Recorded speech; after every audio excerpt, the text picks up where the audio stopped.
this activity, which was originally in the material here, I've pushed it out to a full post lecture. This is the video that I would like you to watch as a companion to the post lecture for tonight. It's all about the electromagnetic spectrum, about light and energy and those kinds of things. And we're going to use some of that information to help us build as we go into some of the parts of our unit here that are relevant to us. So in that area, one of the things that you would have seen that you don't see because you haven't done that activity yet, that was originally designed as a pre-lecture. When it comes to light, there are a couple of different ways that we can look at light. We can talk about light in terms of a wavelength.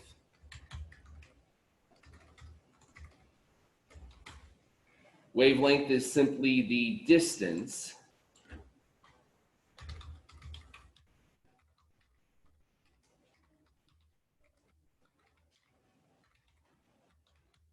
from peak to peak of a standing wave. So I'm going to attempt here to draw a standing wave. Let's see how this comes out.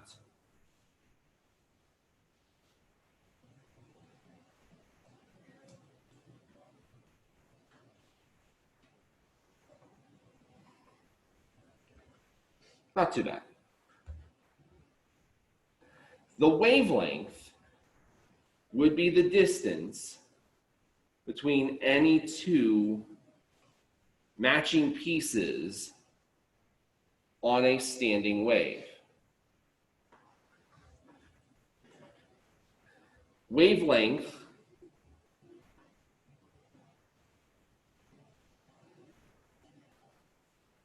is given by this symbol, lambda. What we'll find is a lot of Greek letters are going to show up in some of our equations and our calculations here. Just be advised of that. The Greek lowercase lambda here is the most common abbreviation, the common symbol for the wavelength of a matter of light.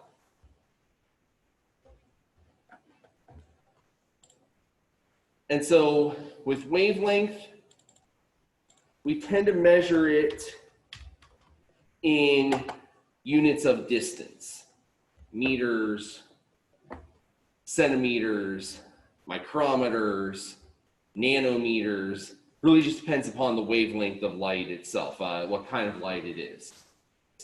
Radio waves, for example, which is one type of electromagnetic radiation, those are often measured in meters. They're long-standing waves. Visible light, the light that we are currently bathing ourselves in right now, that is normally measured in nanometers, 10 to the -9 meters. And visible light, the part that we can actually see, ranges from about 400 to 700 nanometers in wavelength. Ultraviolet light, somewhere between 1 and 400 nanometers.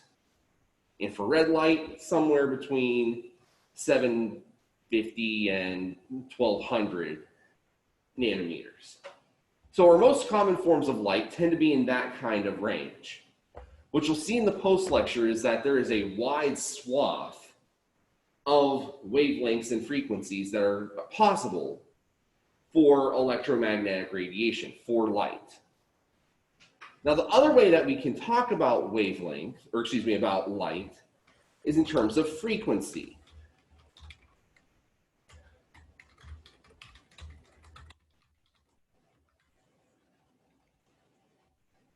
And frequency is the number of wavelengths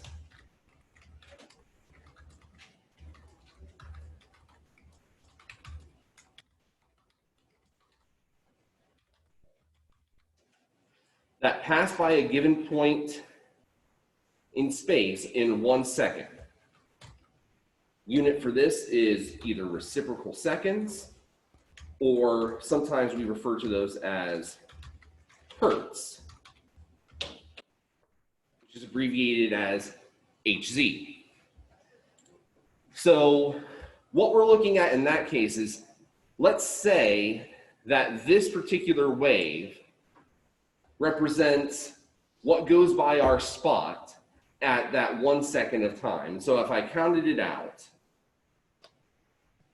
I would have 1 wavelength, 2, 3, 4, 4.5. The frequency of this wave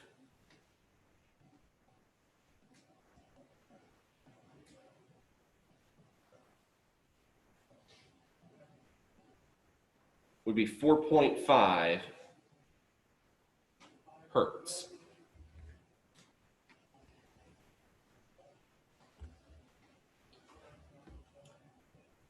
So now we need to introduce another Greek letter. That Greek letter, the lowercase nu, that is what is used to emulate frequency. And if I change my frequency, so let's put in a different standing wave here.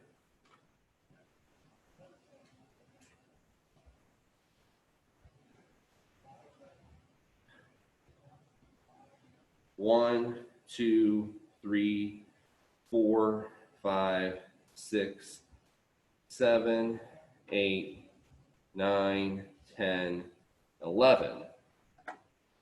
We would have a frequency in this one of 11 hertz.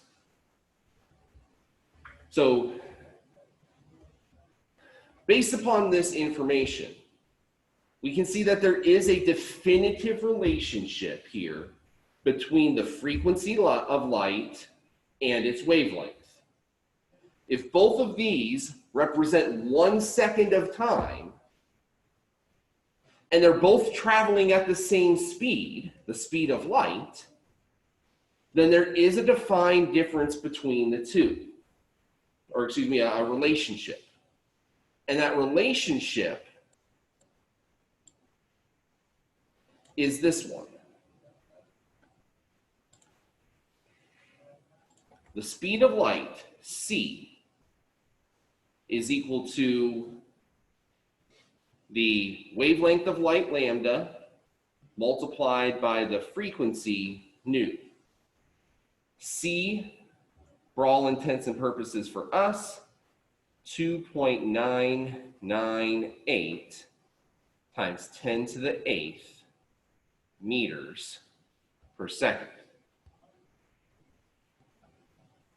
So with this equation, I can figure out the relationship. I can figure out the wavelength of light if I know the frequency, or the frequency of light if I know the wavelength. Because the speed of light, 2.998 times 10 to the 8th meters per second, is a constant value. And all electromagnetic frequency travels at that rate of speed.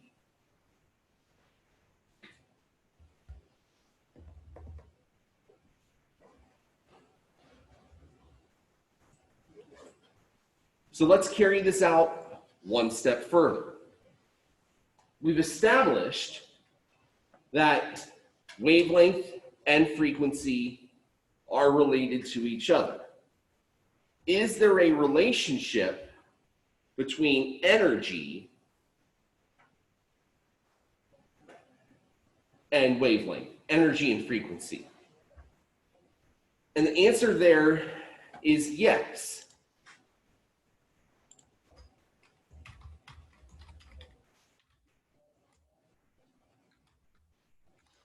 For that, we need to go to a gentleman by the name of Max Planck in Germany.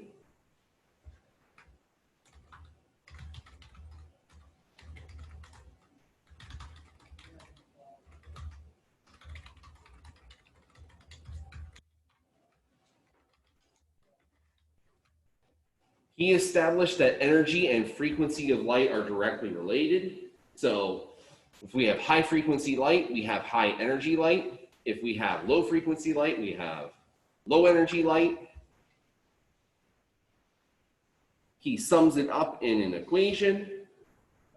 E, the energy of light, is equal to H, a constant that later becomes known as Planck's constant, multiplied by the frequency of light, nu. The value of H, 6.626 times 10 to the negative 34th joules times seconds. And so when you multiply that joules times seconds by the reciprocal seconds in the frequency, seconds and reciprocal seconds cancel out. We get left with joules, which is a unit of energy.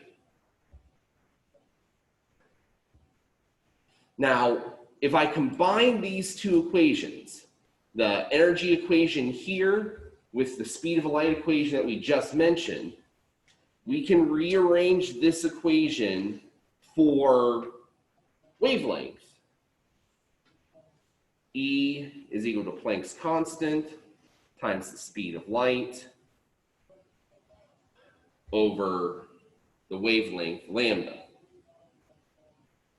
Key to this particular equation, we have to use lambda in meters so that it cancels out the meters in the speed. And we get joules of energy as a result.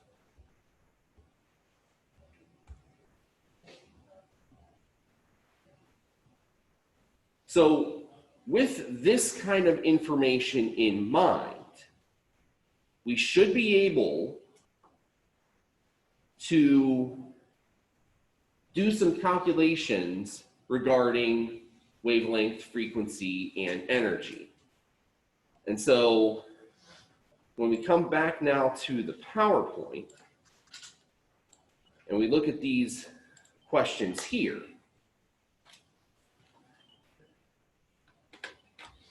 what is the frequency of light associated with a wavelength of 640 nanometers? Now, a little trick that I use is I tend to take scientific notation and kind of manipulate it to my units here so that I don't have to do a conversion before I put it into the equation. So if we're really good with our metric prefixes, we know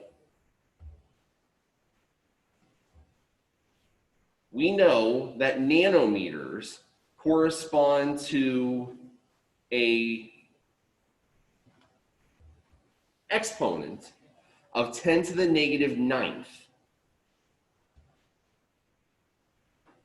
And so all I do is, my equation is this: C is equal to lambda times nu. My speed of light, 2.998 times 10 to the 8th meters per second. My wavelength, 640 nanometers. All I'm going to do is just tack on that exponent to the 640. And since we're not actually reporting it, getting it into real actual scientific notation isn't as big of a concern, because ultimately your calculator will fix your bad scientific notation. Yes, technically speaking, 640 times 10 to the negative 9th is 6.4 times 10 to the negative 7th. But that's okay if you don't know that. Again, your calculator will kind of fix that inaccuracy, and if you put it in there and hit enter, it'll recalculate that for you. So 640 times 10 to the negative 9th meters multiplied by the frequency, which we do not know, 2.998 times 10 to the 8th. divided by 640 times 10 to the negative ninth. We get a frequency to 3 significant figures, 4.68 times 10 to the 14th reciprocal seconds. Again, this unit for reciprocal seconds, you can write as 1/seconds, or hertz, or seconds to the negative 1 power. All three are the same unit. They all mean the same thing.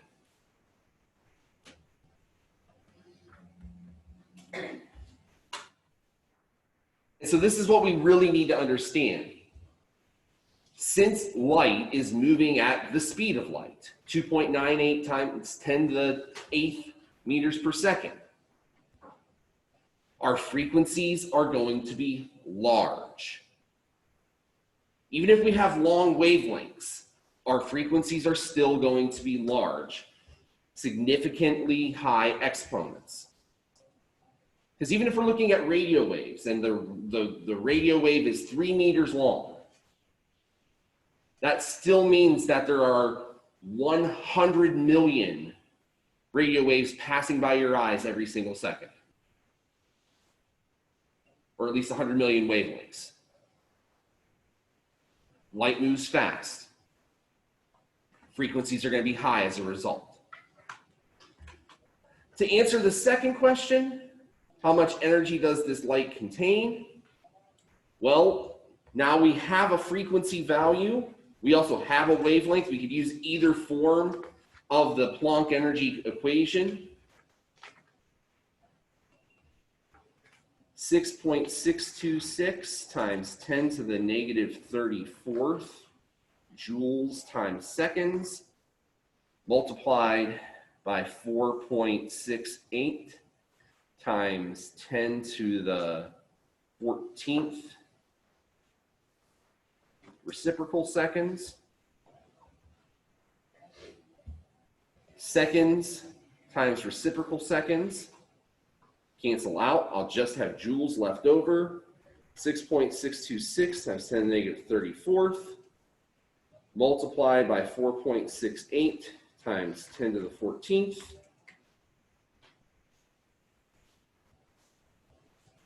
I get 3.10 times 10 to the negative 19th joules as a result. Again, this shouldn't be too much of a surprise. A single wave represents 1 photon of light.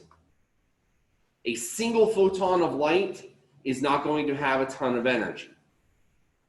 However, right now you are being struck by millions upon millions of photons. The particulate part of light, there's a significant amount of it. So remember, every single wave, standing wave, represents 1 photon of light. And so if I'm being bombarded with photons, as I am in a well-lit room, there are going to be millions of standing waves of light surrounding them. And so the accumulation of that amount can provide significant amounts of energy, which is why, incandescent lights feel warm. Why we get infrared heat from fire or heat lamps or other kinds of devices. Why do those feel warm? Because we're talking about millions upon millions of photons coming from those sources, and specifically what those photons are able to do and make your body react to based upon their energies. All right, any questions so far about light and energy?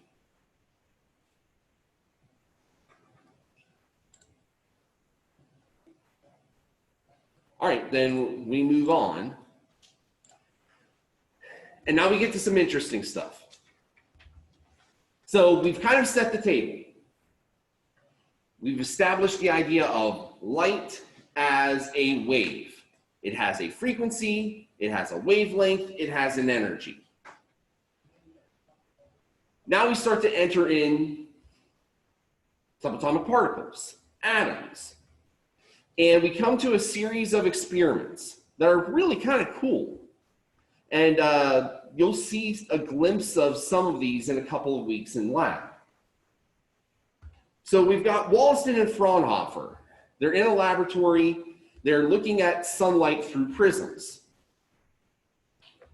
And ordinarily, when you shine light through a prism, what do you see? Yeah, you see the cover of the Pink Floyd Dark Side of the Moon album. Continuous spectrum of light. All the colors of the rainbow kind of all lined up. No breaks in the action, right? But that's not what they saw. They looked closely, and they actually saw that there were these very thin, dark lines that were breaking up their spectrum. And naturally, they asked the question, why? This isn't what I expected to see. Why am I seeing it? We flip around. We get to Bunsen and Kirchhoff.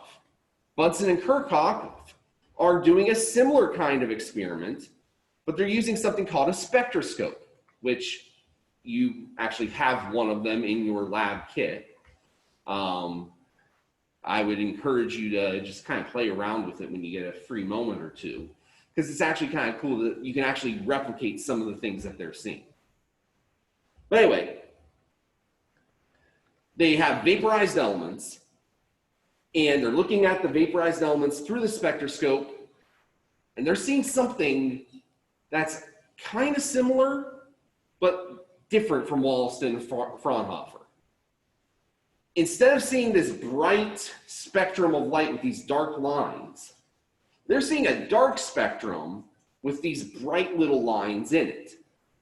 And when they held the two together next to each other, what they found was that the dark lines in the Fraunhofer spectrum and the bright lines in the Bunsen and Kirchhoff spectra matched up exactly.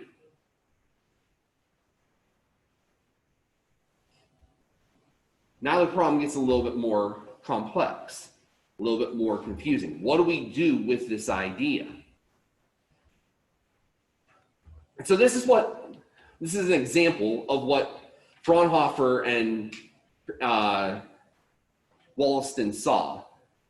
And you can see, if you look close, you've got what looks to be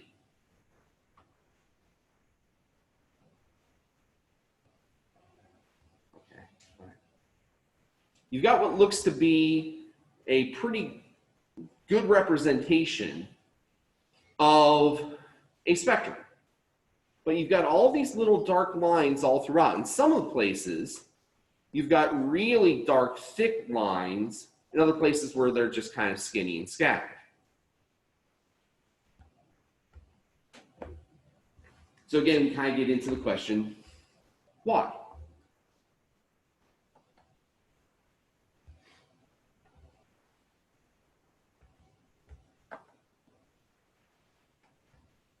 So just, again, kind of summarizing what was going on. What we had were two different types of spectra. The atomic emission spectra, these were the ones that were seen by Bunsen and Kirchhoff. Bright lines, what was happening was we were hitting these elements with energy and vaporizing them, and they were emitting light as a part of that energy input that we were putting in. Atomic absorption spectrum, this is Fraunhofer, and the dark lines were light being absorbed by something. as the light was passing through. But again, hold them side by side, and the bright lines and the dark lines match up exactly.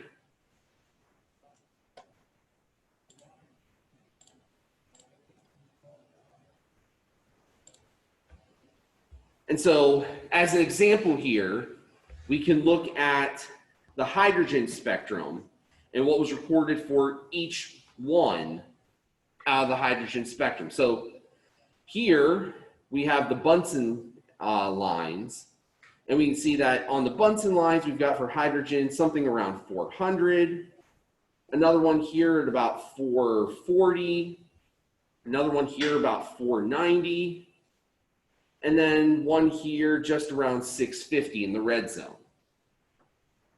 And if we look at the Fraunhofer lines, we see one here again around 400, another one around 440, another one around 490, and this one here again around 650. Held side by side, the Bunsen lines and the Fraunhofer lines are matching up for hydrogen.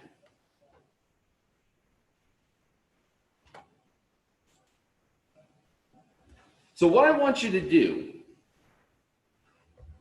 can't really break into small groups, we're kind of far apart for that. Take a couple of minutes and we'll just kind of talk about it as a group here. Why are we seeing these lines, and why are they only showing up in certain places?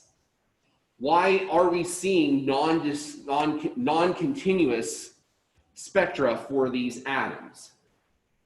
So take about 2 minutes, jot some ideas down on your paper. We'll talk about it as a group and just see if we can come to any kind of group sharing or consensus here.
All right, anybody have an idea to share?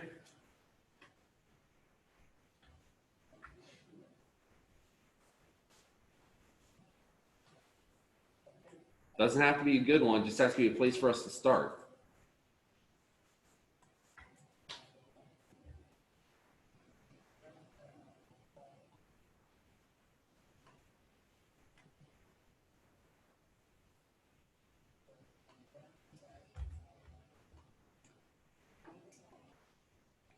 All right, let's see if a little bit more information can help us out. The answer here is something called quantization. Now, quantization is going to be one of those topics, one of those definitions that's going to take you a little bit of time to wrap your head around. What we can say is that those atomic emissions are quantized, meaning that they have very specific wavelengths and frequencies, very specific energies associated with them. And so the reason why we got those particular wavelengths is because those were the only options. And so as far as energy inside of atoms goes, there are certain types of energy that are allowed, and there are other types of energy that are disallowed. All of the allowed energies and the transitions from one energy state to the other are the ones that are reflected in those lines. And so if I'm going from one energy state to another, and I need to jump to get to that spot, I'm either going to have to absorb energy to get to that jump, or I'm going to release energy as I make that jump. When I absorb that energy, that comes off as a dark line. When I release that energy and push out a photon as a result, it comes out as a bright line. But those jumps are at very specific energies, which means they're going to make very specific wavelengths of light when they do. And that's why we're going to see specific lines as opposed to, I can jump anywhere.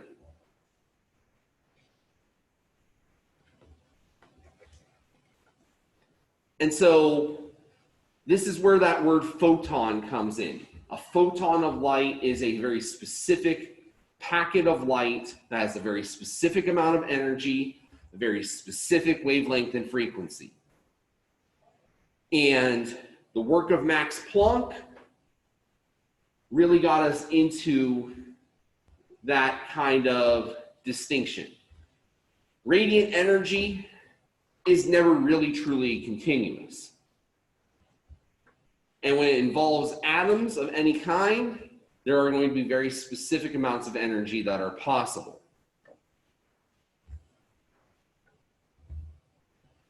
And so this relationship between frequency and energy and the Planck constant, this is how he ultimately came up with that equation.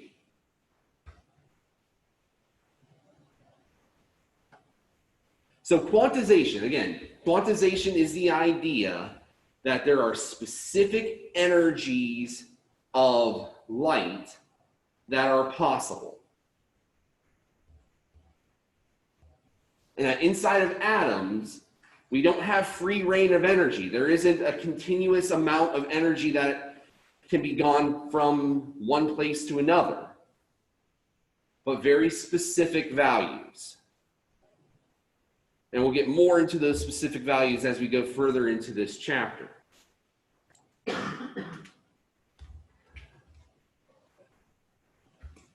But as we're thinking about the difference between quantization and a continuous state, I've got an image that I want you to kind of bear in mind.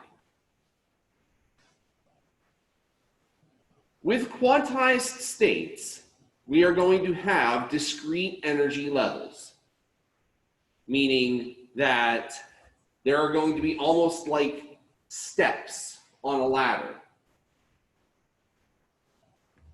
inside of the atom. And in order for something to go from a lower rung to a higher rung, it has to meet the exact amount of energy between those two rungs of the ladder. Just like if you're climbing up a staircase, you can only go up the staircase by putting your feet exactly where the steps are and climb up. If you try to go higher than the step, you end up doing one of these numbers and you almost trip and fall over it.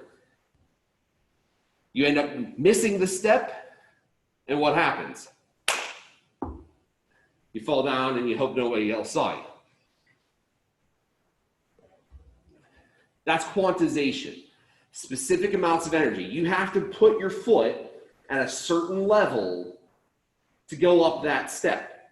If it's higher than the step or lower than the step, then only real consequence is looking silly. But you end up having to correct yourself to get to that next step. Continuous states are more like a ramp. Now on a ramp, You can go up in small increments. You can go up in large increments.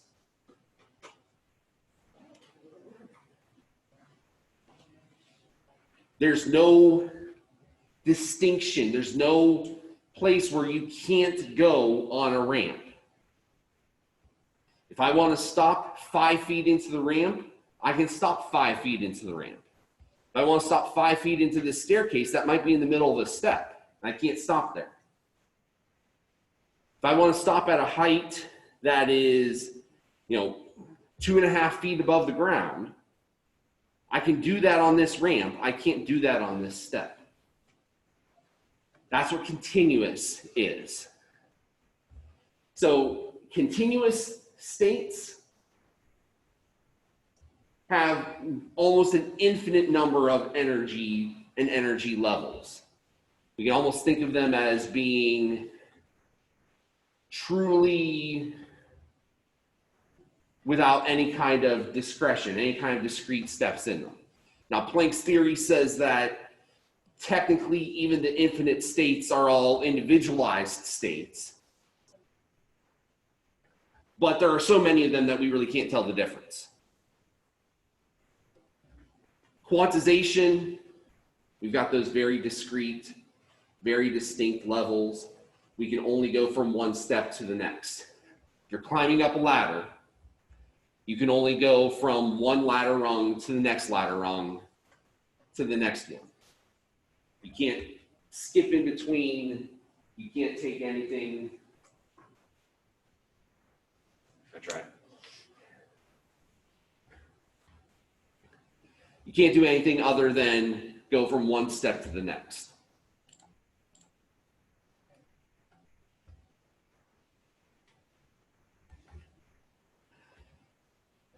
One more thing that we're going to show today, and that revolves around this video here. So I want to show you this video about something called the photoelectric effect. And we'll talk a couple minutes about it, and then we'll call it a day here.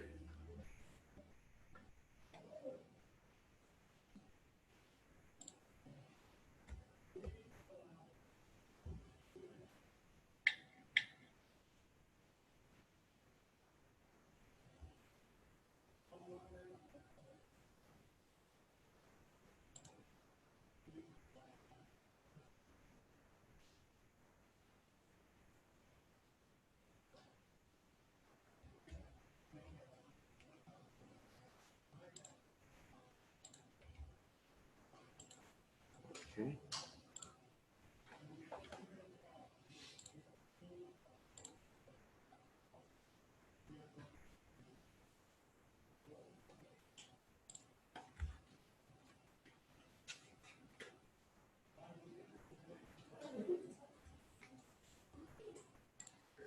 He has white light impinged.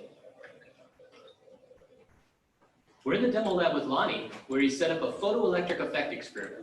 He has white light impingent on a metal, and the energy of the photoelectrons emitted are shown on the meter at right.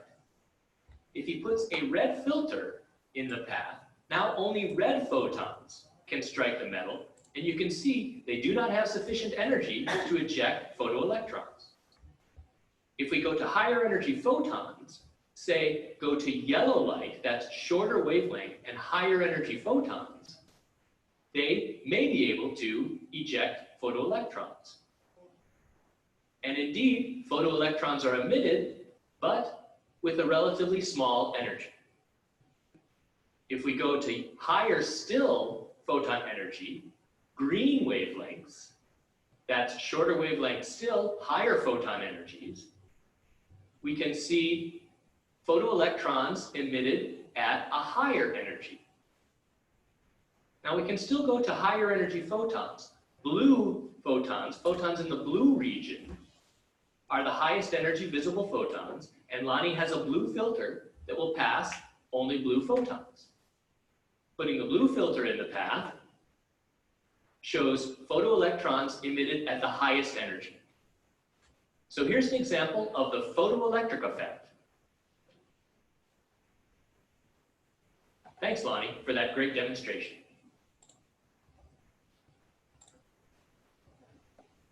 Okay, so let's briefly talk about that.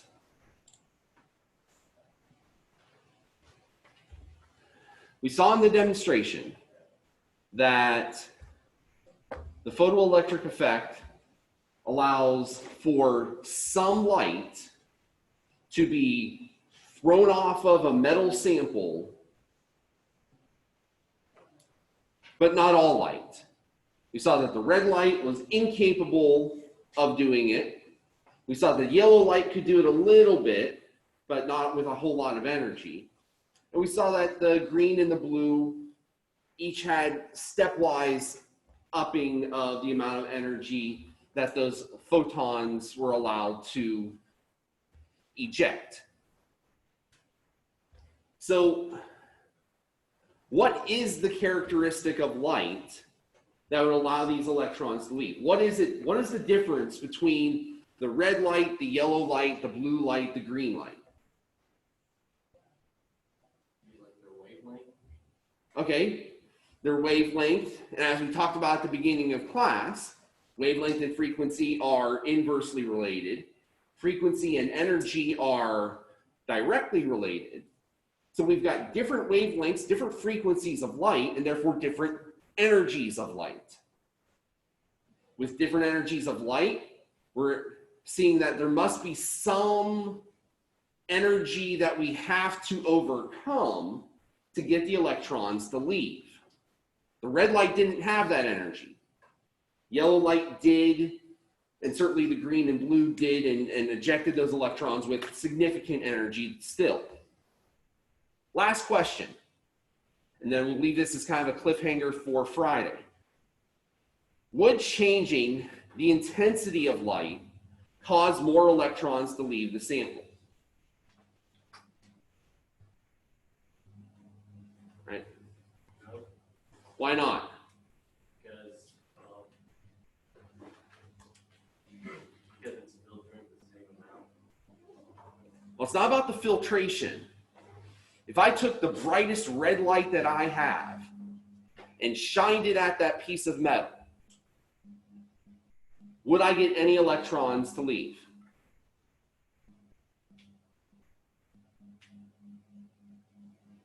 And the answer is no.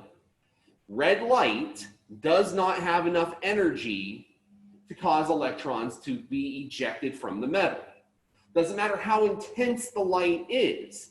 Remember, luminous intensity is just a figure of how many photons are being shot at it. I can shoot 100 photons at it. I can shoot 1,000,000 photons at it. If they don't have enough energy, they're not going to get the electrons to get knocked out. That's the photoelectric effect in a nutshell.